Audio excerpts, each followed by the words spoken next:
si Attorney Cam sa Usapang Legal. Usapang Legal.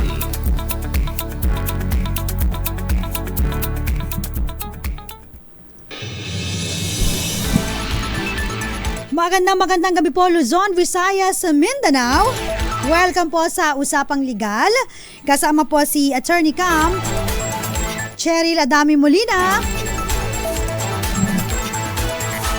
At syempre pag-uusapan po natin, may kinalaman po sa pagbabayad ng buwis. Ayan. Sabi nila, dalawa lang po ang hindi mo matatakasan, ang kamatayan at ang tax. Yan. Opo, ayan, akala nyo ha.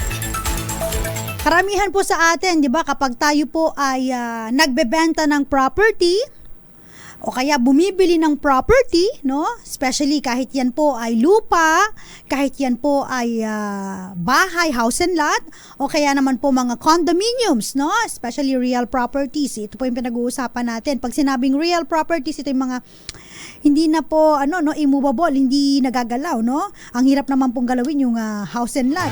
Ang hirap naman buhatin yung lupa, no? At pati yung mga condominium units. Yan. So kapag tayo po ay bumibili at nagbibenta ng mga ganitong properties, very familiar po, laging pumapasok sa tenga natin yung CGT. Ano ba yung CGT na yan? Yan. Capital Gains Tax. Ano yan? Tax. Pag tax pa naman, parang allergic yung mga kababayan natin. Kailangan po natin itong bayaran, no? Pagbubuwis. Ayan, sa lahat po ng hindi nakakaalam, inherent power po ito ng ating estado na sila po ay magpataw ng buwis, kumolekta, no? Sa kanilang mga of course citizen, hindi lang yun, no, yung mga iba pang mga maaaring buwisan. Ayan, kayo po, no, syempre andyan kapag halimbawa tuwing January nagbabayad po kayo amilyar, pag halimbawa kumakain kayo sa mga restaurant, nagbabayad kayo ng VAT, no, value added tax, no.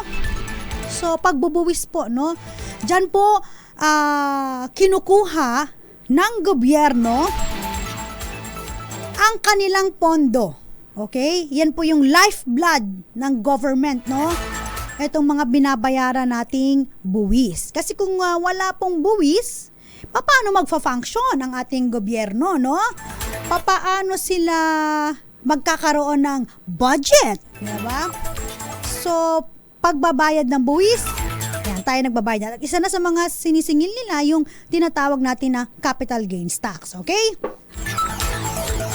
Meron pang mga iba, donor's tax, estate tax, at iba pang tax, ano po.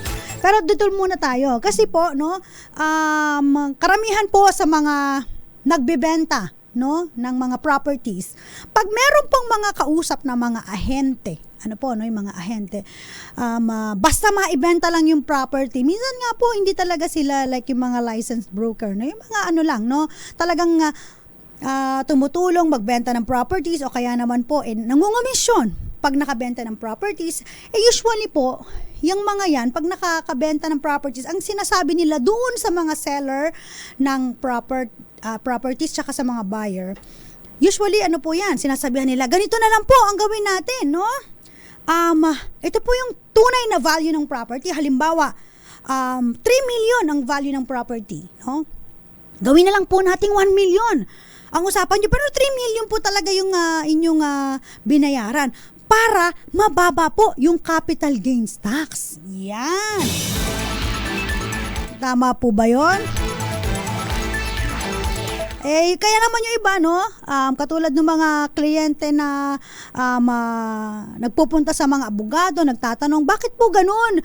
Sabi, ang tax po ay ganito lang na porsyento, 6%. Bakit ang laki po ng tinax? Ito lang po yung nakadeklara na value ng property sa aming deed of absolute sale. Okay, pag ganito po, no? Pag kayo po ay bibili ng property, of course, again, time and time again po, sinasabi ni Attorney Cam, dapat po, tignan po ninyo, no? Magkaroon po tayo ng tinatawag na due diligence pagbibili ng mga properties para hindi po tayo loss, no? O kaya nalulugi, mawawala po ang ating investment. Check nyo po, kuha po kayo ng certified true copy ng title. Syempre, bibigyan po kayo ng kopya ng titulo, yung original hawak niya. So, kukuha po kayo ng certified true copy, titignan po ninyo kung meron pong mga encumbrances o kaya mga annotation na nakalagay. Kasi yung mga nagbebenta lagi, sinasabi nila, clean title. Kahit hindi naman talaga clean title, ano? Pag sinabi po natin clean title, talagang nakapangalan yan sa may-ari. Wala yang mga annotation, wala yang mga encumbrances. Ibig sabihin, yun ang clean title. Pwedeng ibenta, malayang maibebenta. Pag hindi po clean title yan, hindi po yan, mabenta man po yan, lugi po yung iyong buyer. Kaya sabi namin, no, kami mga abogado, sinasabi namin, especially pag mga real estate lawyer, no, sinasabi namin, i-check nyo po, kuha po kayo ng certified true copy ng title. That's number 1. Number 2, i-check nyo po yung property mismo. So, bisitahin nyo, baka naman iba na nakatira doon, so magkakaroon pa kayo ng problema. Kasi hindi kayo pwedeng magpaalis ng mga nakatira dun sa bahay nang tatakutin nyo sila o kaya magdadala kayo ng mga armadong kalalakihan para lumaya sila doon. Bawal naman po yun. So, ganun po lagi. Sino po ang nakaposisyon dun sa property? Para kung magkabentahan man, mas mabilis. Ano po? So, that's one. Ngayon po, pagdating po sa certified true copy, kung wala po yung mga encumbrances, wala pong mga annotation. Yan ang tinatawag na clean title. Ang iba po kasi, no, hindi nakapangalan sa may-ari, pero nagkaroon ng deed of absolute sale. Tapos, nagkaroon pa pala ng auction sale. Ang dami-dami ng pinagdaanan. Tapos, sasabihin ng ahente, ma'am, clean title. Diba? Ayan ang mali. Kasi, minsan, yung mga seller at buyer, hindi nila alam, ano ba, paano natin malalaman na ang isang titulo ay clean title. Yan. At pagkatapos niyan, so mag-execute po kayo. Deed of absolute sale, no?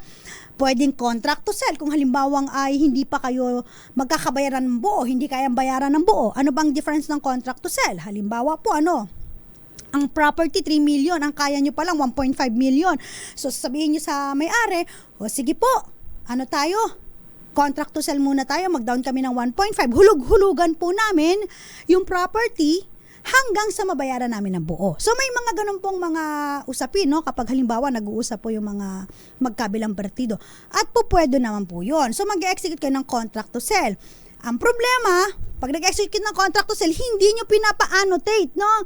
Doon sa register of deed na meron kayong contract to sell. Again, kailangan nyo pong ipa-annotate para kung may bibili nung property, makikita niya, ay meron na palang contract to sell na execute before. Hindi mapapangalan sa inyo yung property. Kasi, again, kailangan po igalang natin yung kontrata, yung naunang kontrata, which is the contract to sell, kung sakaling makapag-execute yun ng deed of absolute sale. So, ganun po yun, no? So, pag ganyan po, pwede naman po yan. Tapos, after ninyong magkaroon ng contract to sell, nakalagay sa mga provision doon kung paano babayaran, at kapag tapos na bayaran, that's the time na mag-execute kayo ng deed of absolute sale. Ang tanong, pag nag-execute na ng deed of absolute sale, sino na ang magbabayad ng capital gains tax? Tandaan po ninyo, ang capital gains tax ay 6% ng fair market value o di kaya naman po ng zonal value, whichever is higher. Yun ang nakakalimutan at hindi alam minsan ng mga ahente at inuutusan, nagsasuggest na ibaba na lang yung value ng property para makamura sila. So, hindi nyo po alam bakit pag pupunta na kayo doon, ito lang po yung dineclare namin. Bakit ganito po ang sinisingil? Ang laki na, no? So, pag ganito po, hindi na ipaliwanag sa inyo. Kahit i-undervalue nyo yung property, pag merong zonal value at nakita nila na mas mataas, halimbawa, mayroon nagtanong kay Attorney Cam, no? Sila po ay nagkaroon ng deed of absolute sale, pinakita sa akin, 150,000 pesos. Imaginein mo, pagkukumputin natin yung 150,000 pesos, syempre gagamit ako ng calculator kasi hindi ako magaling sa math. So, 150,000 pesos, ang 6% po niyan, 9,000. So, akala nila, yun lang yung babayaran nila. It turned out, nung sila po ay pumunta sa ONET, so yung ONET po, no, one-time transaction. Ito po yung pinipilahan nyo sa BIR pag kayo po ay kukuha ng car. Ano po yung car? Certificate Authorizing Registration. Para saan naman yung car na yan? Ito po ang magsasabi sa Registry of Deed na bayad na ang buwis ng nasabing property, pwede nang irehistro sa pangalan ng ng buyer. So, ganun po yon. Hindi kayo basta-basta pag nag-deed of absolute sale, punta kayo ng Land Registration Authority para ipalipat na pa sa pangalan ninyo. Hindi, kasi hahanapan po kayo ng car. Certificate Authorizing Registration, pruweba na bayad na ang buwis ng naturang property. Okay. So, pagpunta doon, nagtanong kay Attorney Cam, no, bakit ganun? Ang siningil sa kanila ay parang more than 64,000 pesos, akala nila 9,000 lang. Bakit? So, pagtingin ko sa ONET, dun sa one-time transaction na computation, nakalagay po doon, no, na ang binase nila ay yung zonal value ng property. Yung zonal value ng property, umabot sa 600,000 pesos, no? So, ibig sabihin, hindi lang 9,000 ang babayaran nila. Silipin natin, ha. So, ang nangyari, nagulat sila ngayon. Bakit ang laki-laki ng babayaran nila? Samantalang, ang dineclare lang nila doon sa property ay ganito lang, kaikli, no? So, ganun lang kaliit pala, rather. So, again po, hindi natin mauutakan ang BIR, mas matatalino at magagaling po sila. Alam po nila na yung iba po nag-undervalue. Pero kaya ano po, no, lagi silang nagkakaroon ng zonal valuation because chine-check nila kung magkano na ba yung halaga ng mga property ninyo. So, wag kayong magugulat na bakit ganito ang mahal, kala ko 6% lang. Kung mas mataas ang dineklara ninyo, no, for example, ang property 3 million, ang zonal value niya 2 million. So, syempre, sisingilin kayo ng BIR sa 3 million. Mas mataas yun di ba? So, ganun po ang BIR. Kung alin ang mas mataas, no, fair market value o kaya naman po yung zonal value, dun po sila magbabase ng kanilang buwis. So, ngayon, alam nyo na po, no, na usually po, no, hindi ko rin ina-advise na kayo po ay mag-undervalue. Papaano kung halimbawa po, nagkaroon ng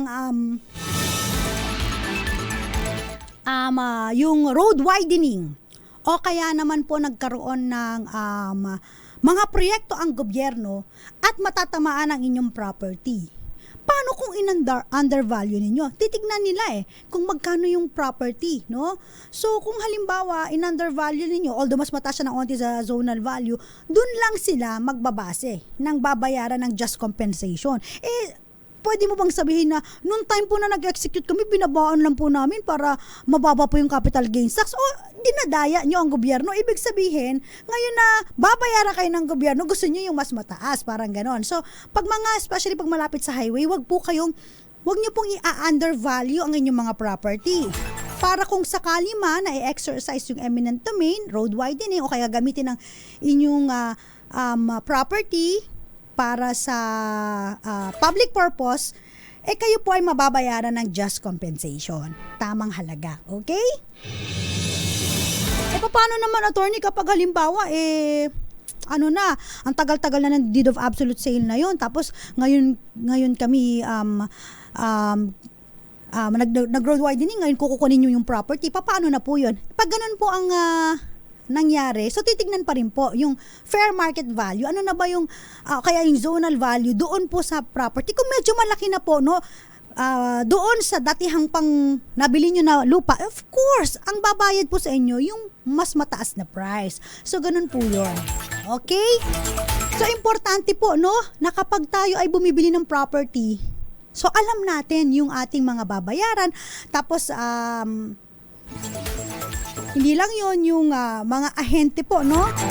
Basta-basta na lang po kasi hindi natin nila lahat eh. Basta makabenta lang sila kung ano-ano ng mga sinasabi doon sa mga buyer tsaka seller, kung ano-ano ng mga suggestion para lang maka-avoid, no, sa pagbabayad ng malaking buwis. So meron pong mga yan, no, repercussion. At saka again po, hindi natin matadaya ang BIR.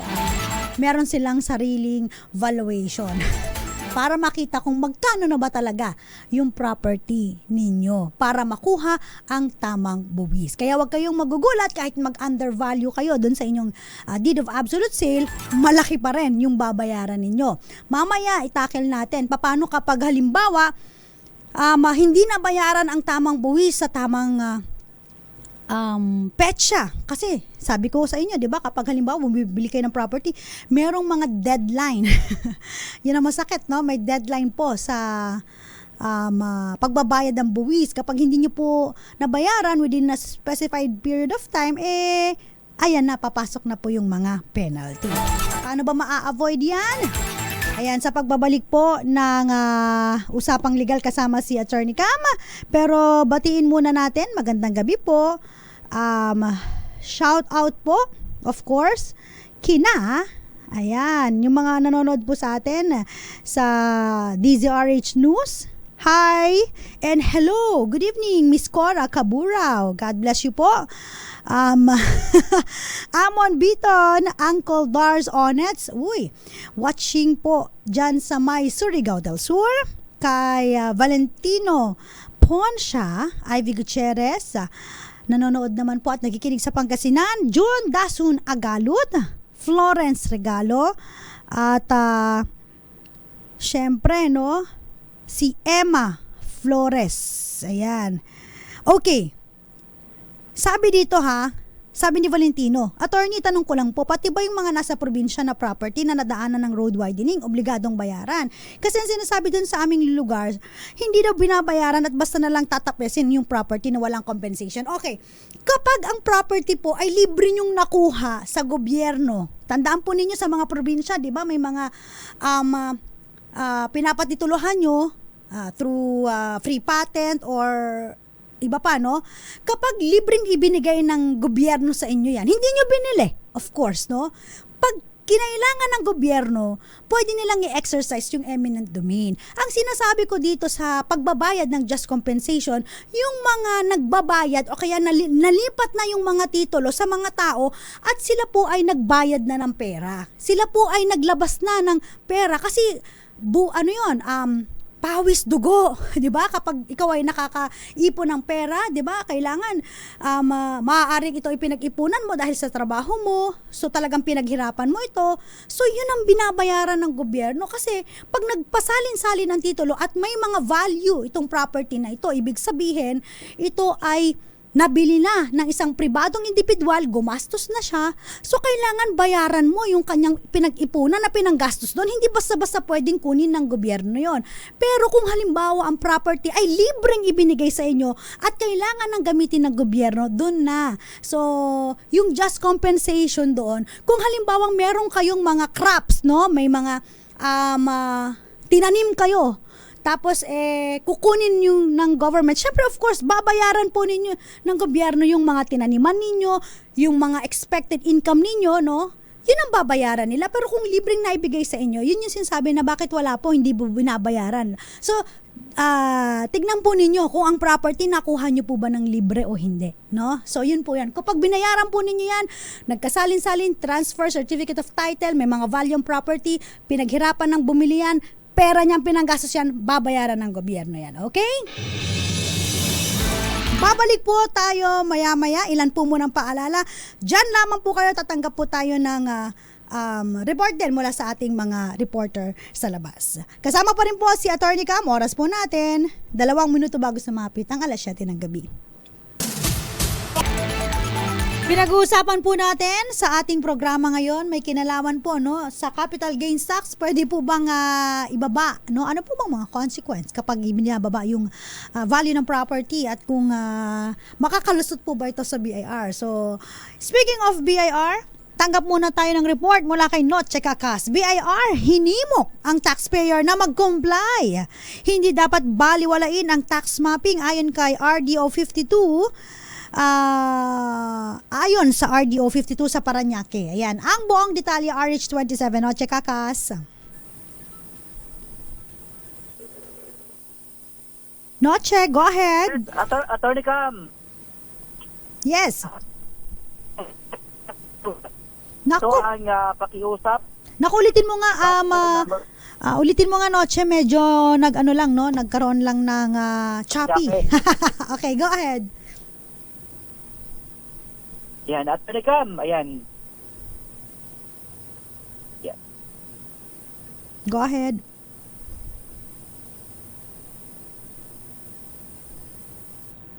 Nawala. Okay, tawagan natin uli, no? Si Noche, medyo medyo hindi lang stable ang ating signal, Noche. Ikot ka lang ng onte, pihit ng onte para ma-check natin kung okay na yung signal mo. May kinalaman pa rin po sa tax mapping naman itong pag-uusapan natin, no? Kay Noche Kakas. Dahil hindi ba nagko-comply ang ating mga taxpayer? Ayan. Sa lahat po ng mga nakikinig ngayon, ayan, magandang gabi po, no? Sa mga nanonood sa atin dito po sa DZRH TV 4K live stream. Ayan, magandang gabi, and of course, doon po sa mga nanonood sa atin via Facebook Live po, DZRH News, tsaka DZRH News Television. Balik tayo kay Noche. Noche, go ahead. Ayan, Attorney Cam, hindi dapat baliwalain. Ito ang pakiusap ni Revenue District Officer number 52, Arnel Cosina, sa mga taxpayer sa lungsod ng Parañaque. Ayon kay Cosina, sa patuloy na nationwide tax mapping, pinakikiusapan ang mga business owners na asikasuhin ang kanilang BIR permit upang hindi magka-penalty. Ayon pa kay Cosinas, kapag nabisita ang negosyo na wala pang lisensya, bibigyan pa nila ng sapat na panahon para kumpletuhin ang requirements para sa pagbabayad ng buwis ngayong February 2025. Dagdag pa ni Cosinas, ang friendly tax mapping ay tutulungan silang makakapag-comply as soon as possible. Narito si RDO 52, Arnel Cosinas. Kasi unang-una, kung may kamalian sila, kung may kakulangan, walang penalty. Pero at the same time, we will do tax education along the way. So, yan kasama na kasi yung pinakasama rin. Walang penalty. So, hindi dapat they will learn along the way or along the process. So, kapag kada tax map ka, ano ang dapat nilang gawin? Kung may ma-discover na kakulangan or hindi nagawa, yan naman na ituturo ng ating mga revenue officers. Ito po ay dapat itama nila at huwag na sila magantay na mabalikan sila at masipulay na hindi pa rin nila itinukorek ang kanilang mga. Sabi ni Cosinas, walang tax mapping bukas dahil Parañaque Day at itutuloy naman nila ang friendly tax mapping sa Biyernes, Valentine's Day. Wow. Sa 27, Nochikakas DCRA, una sa Pilipinas, una sa Pilipino. Maraming salamat, Noche Kakas. So, balikan po natin yung pinag-uusapan natin. No? By the way, ang tax mapping po, ibig pong sabihin yan, pumupunta yung mga BIR personnel, chine-check po nila, no? Kung kayo po ba, may mga naka-display po ba dyan, na mga requirement, yung kulay green, no?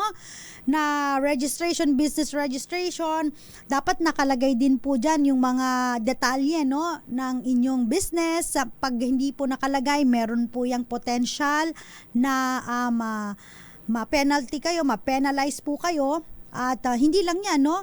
Tinitignan din po kapag medyo severe ang inyong violation, ang pinaka-highest na mangyayari sa inyo ay yung foreclosure. Yan ang manangayo natin, ano? So, ranging siguro mga 1 to 50,000 depende sa violation po, no? Doon sa BIR rules and regulations. So, again, sunod lang tayo, no? Sa ating mga kababayan sa ating mga BIR personnel. Mga kababayan natin ayan, kapag halimbawa nagbi-business na walang BIR, isa pa yan, no? May mga iba po dyan nagbi-business, wala naman silang DTI registration, wala silang SEC registration, so ang nangyayari, hindi sila nakakapag-apply ng BIR registration. Paano ka makakapag-apply ng BIR registration? Syempre mag-i-start ka, hahanapan sila yan ng DTI registration or SEC registration, Securities and Exchange Commission registration, para malaman na legit, no, ang iyong business. At pagkatapos, pupunta ka ng BIR, doon ka magre-register ng iyong business.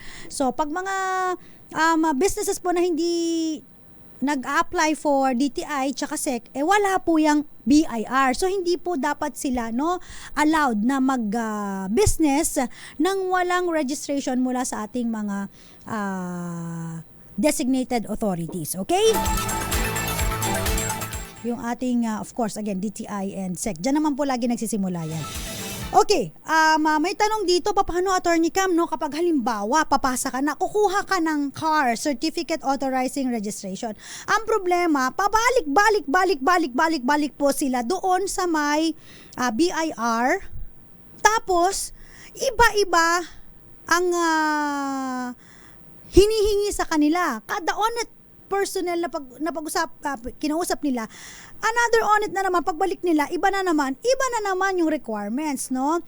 So, ganito po yan, no? Again, maraming nagrereklamo sa atin ng mga ganyan, no? The reason why, kung bakit iba-iba yung mga audit personnel na kakausap ninyo, no? Yung taong yon, no? Maaaring ngayong buwan nakausap nyo. December, pagdating ng January, iba na, no? Iniikot po kasi sila, no? Ibig sabihin, yung mga BIR personnel, hindi lang sila nagre-report doon sa nasabing branch na yon. Ililipat sila sa ibang branch. Bakit? Ayaw po kasi ng ating gobyerno na magkaroon ng familiarity, no? Pag nagkaroon ng familiarity, no? Ibig sabihin, baka magkaroon ng mga illegal transaction. So, sometimes may namimiss na ipaliwanag yung isang audit officer na maaaring alam nung panibagong audit officer na nakausap ninyo. So, ganun talaga, no? Mahirap mag-comply kapag halimbawa, especially kung ang ipapatitle po ninyo ay nakailang salin na o di kaya ipapatitle po ninyo matagal na by the way, hanggang June 2025, no, yung ating binigay sa atin na tax amnesty regarding dun sa mga real properties natin na hindi natin naaasikaso, no, na kapag namatay na yung may-ari, hindi na natin napalipat, no, yung title kung kanino ba dapat ang property na tumagal na ng ilang taon, no. So pag mga ganito, marami po talagang mga requirements at very strict ang BIR pagdating po sa mga corporation. So marami po yan. May mga board resolution, secretary certificate, pag halimbawa naman nagkaroon ng auction, hahanapin pa ng affidavit of consolidation, nasan yung certification of sale, no, yung auction sale, asan yung certification from the sheriff, yung mga ganun po, no. So marami po siyang requirement. So kapag nakailang salin-salin po kayo ng property, tapos binili nyo yung property na yon, despite knowing na nakailang transfer na ito at hindi naaayos, malaki pong capital gains tax ang babayaran ninyo. Kung ilang transaksyon, no? Halimbawa, si A binenta kay B. Okay? So, isang transaction. Si B, ang ginawa naman niya ay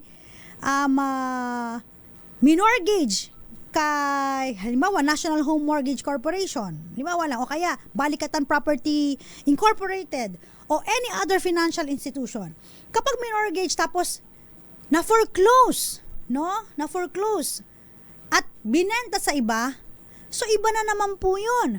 So, merong doon sa kay B, tsaka doon sa nag-foreclose, tapos doon sa nagbenta, kay nag-foreclose, at doon sa binentahan. So, marami po, no?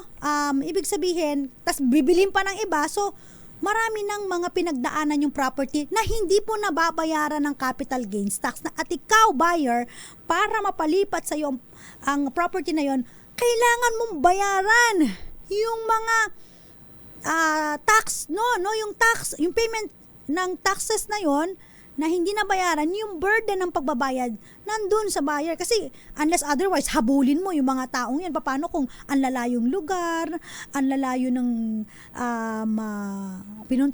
lalayo ng pinanggalingan ng property, yun ang mahirap. Burden na ng buyer, last buyer, kung gusto mo mapalipat yung property, you have to pay all the transactions, yung capital gains tax nun. So, yun ang problema, yun ang dilema ng mga iba, no? At hindi lang yun, kasama po yung mga penalties, yung mga surcharge, yung mga hindi na bayaran, ang tagal-tagal na, kaya of course kukomputin nila yan. So 25% surcharge, medyo malaki-laki din po yan. So ganun po, no, ang pagbibili ng property, ang pag-invest ng property, hindi yan minamadali, no? You have to consult mga real estate lawyers para sure ka dun sa property na bibilin mo. Okay? So, yun po ang dahilan kung bakit pabago-bago yung mga audit officers natin na nakakasausap ninyo para ma-avoid po, of course, yung familiarity. Tandaan po ninyo, kapag magbabayad kayo ng mga taxes, hindi dinedirekta yon sa ating mga BIR personnel, di ba? Pinapadiretso kayo saan? Sa mga bangko. Doon kayo pinagbabayad para to make sure na yung payment ninyo ay, of course, dediretso sa pondo o sa BIR, no? So, hindi na dadaan dun sa mga personnel para iwas corruption. So, yun, pila ng mahaba sa mga usually land bank. Kasi ito doon lagi nagbabayad yung mga mga nagbabayad sa BIR. O kaya sa ibang mga bangko, no? So ganun po, hindi lang basta-basta po yung proseso kapag kayo po ay bibili ng property. Again, we are talking about pa lang doon sa capital gains tax na babayaran po ninyo. Yung mga iba pa, no, na process, like for example, yung pagpaparehistro na talaga, iba rin po ang proseso, no? Kapag tapos nyo sa BIR, pupunta kayo sa LRA, Registry of Deeds, Land Registration Authority, no? Para mapalipat po sa inyo yung pangalan. Okay? So, ganun po, no? In fact, no, yung pag-i-issue po ng car, Certificate Authorizing Registration, meron po yung date na nilalabas po ang BIR kung kailan nyo po pwedeng kunin yung car ninyo. In fairness, mabilis, no? At kapag halimbawa naman po, usually mga 10 days or 2 weeks, no? Nilalabasan nila yan. And then, pagpunta mo sa Land Registration Authority, yun, mabilis na rin po yung paglalakad. Basta kumpleto po kayo ng mga dokumento. Okay? Balik po tayo mamaya in a few minutes para pag-usapan po natin, no? Yung may kinalaman pa rin. Paano naman po kung halimbawa, ang ginagawa ng iba, hindi po sila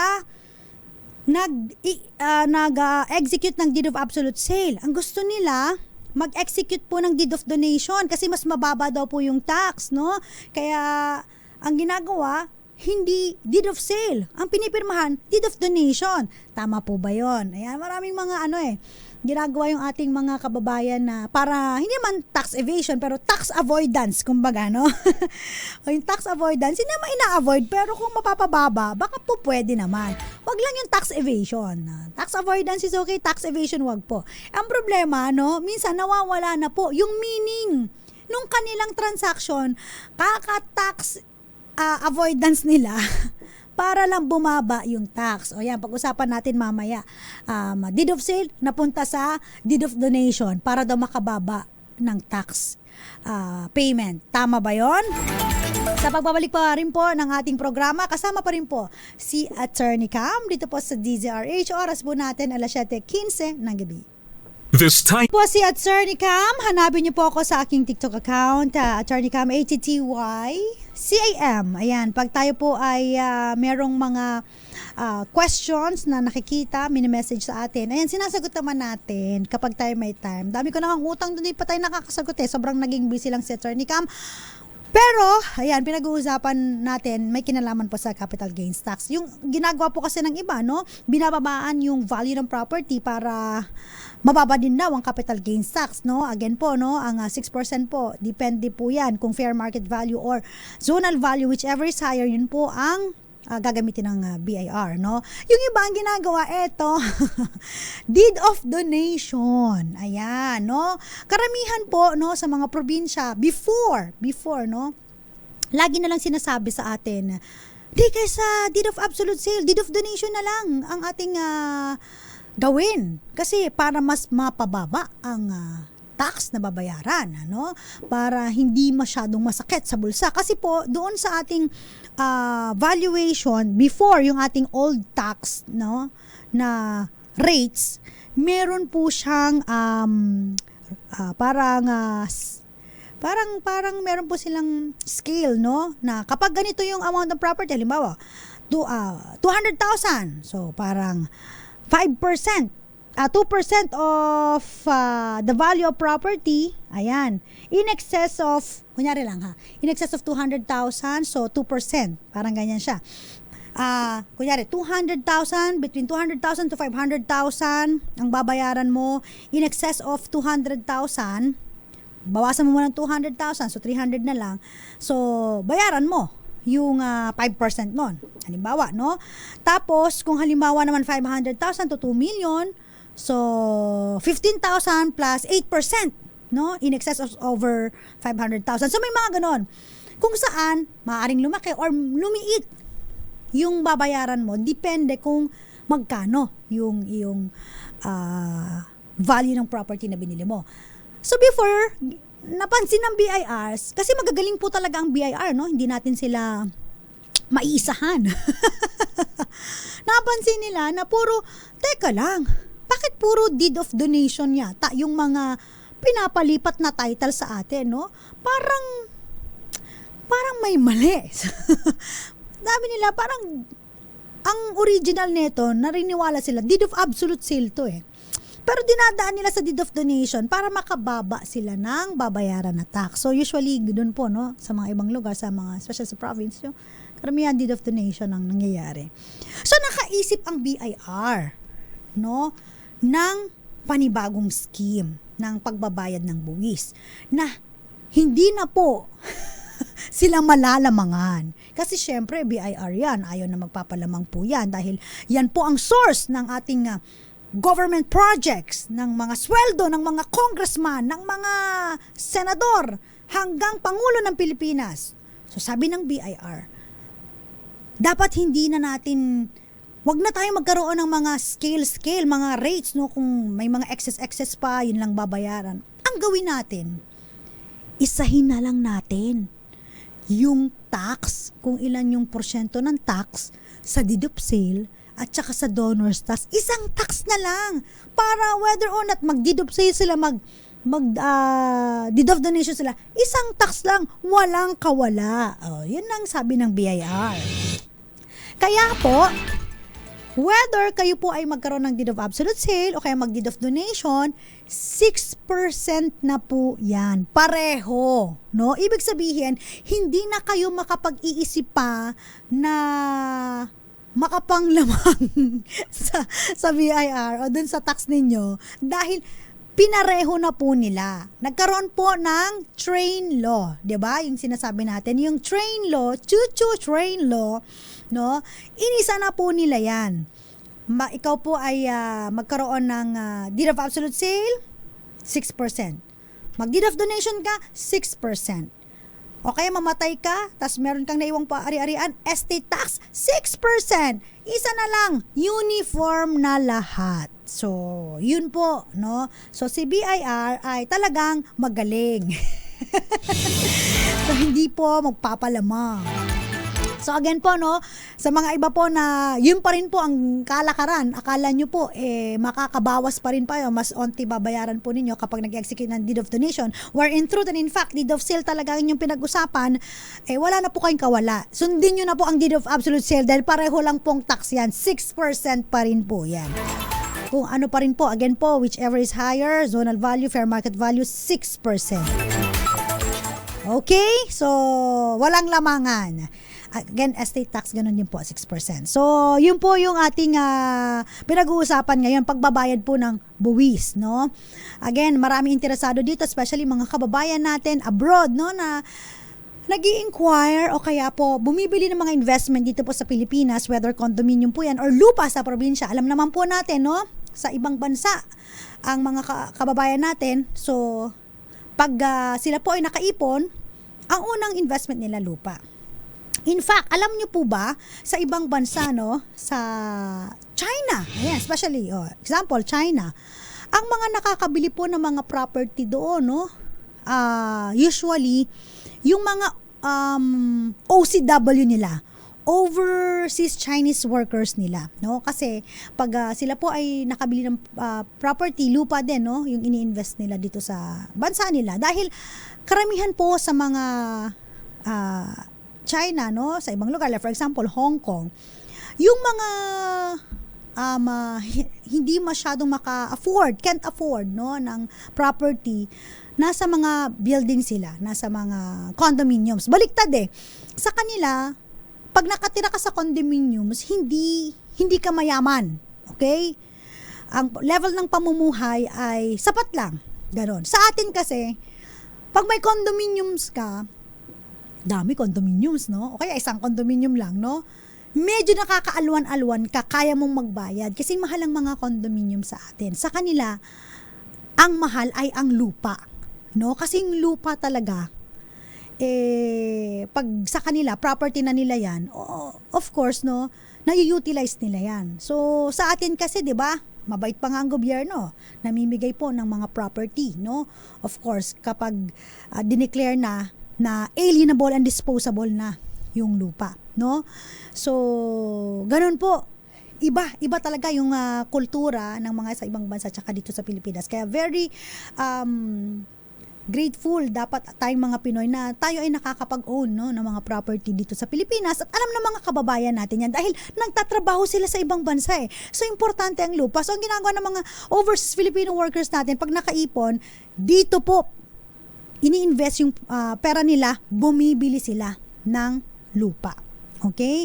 Bumibili sila ng mga properties. Okay? Ang problema, sometimes, no, yung mga kababayan natin, dahil nga sa ibang bansa sila, pag bumili ng property, pinapangalan, no? Sa mga kapatid, sa mga magulang, yung kanilang property. Tapos kapag halimbawa sila po ay magre-retire na dito sa Pilipinas, no? Nagkakaroon ng away sa lupa kasi ayaw na ibigay ni kapatid, yung mga anak ayaw na rin, yung asawa nakikisawsaw na rin, no? Yung magulang, no, kapag namatay, yung mga kapatid makikiagaw na rin doon sa property na which is in truth and in fact, parang hold interest lang, no, doon sa nanay o kaya doon sa kapatid habang siya ay wala pa. So pag mga ganito, no, sa mga kababayan natin, you just execute special power of attorney pero dapat ang title po nakapangalan pa rin sa inyo. Okay? Yun ang importante para pag uwi po ninyo, secured yan yung property nakapangalan sa inyo. Okay? Para wala ng problema, hindi na maging ugat ng pag-aawayan ng pamilya at hindi na kayo magpansinan. Magandang gabi muna. Shout out, of course, sa ating mga viewers. Teka lang, baka may mga nakalimutan tayo dito.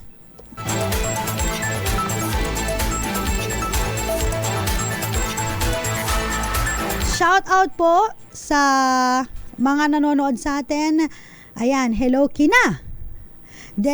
Desiree Valdez, Torres Hovan, Jovelyn, si Ninang Jovelyn Pascua, halers, Francis Abarquez, Princess Ogotip, tama po ba ito? Si Virginia Rosales and Mirna de la Cruz. Okay, one more tip pa pala para hindi ko makalimutan. Ano po? Kung kayo po ay bibili ng property, kung halimbawa po,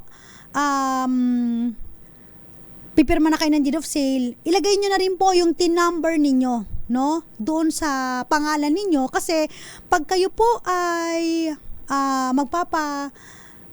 magbabayad na ng capital gains tax at kukuha na ng certificate authorizing registration, hahanapan pa rin po, no, TIN number. In fact, nire-require po yan ng BIR na i-verify yung TIN number kung talagang yun talaga yung TIN number nung buyer tsaka ni seller. So, importante po yan.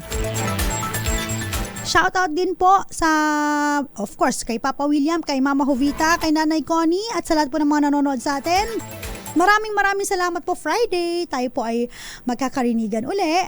Every Monday, Wednesday, and Friday po si Attorney Cam sa DZRH na may kinalaman po sa Usapang Legal. And of course, andyan din po si Attorney Rina Seco every Tuesday and Thursday. Maraming salamat. Good evening, Patricia Agbu. Ayan, watching from Qatar, ang ating OFW from Qatar. Hello. Hello, Patricia. Hello, Miss Agnes. Thank you so much. Susunod na po ang usapang pangkalusugan naman with Miss Jessica San Diego Bobadilla. Nakasama po ninyo ang inyong lingkod. Ako po si Attorney Cam. Yan, Cherry Ladami Molina para sa DZRH. Una sa Pilipinas, una sa Pilipino. Magandang gabi po.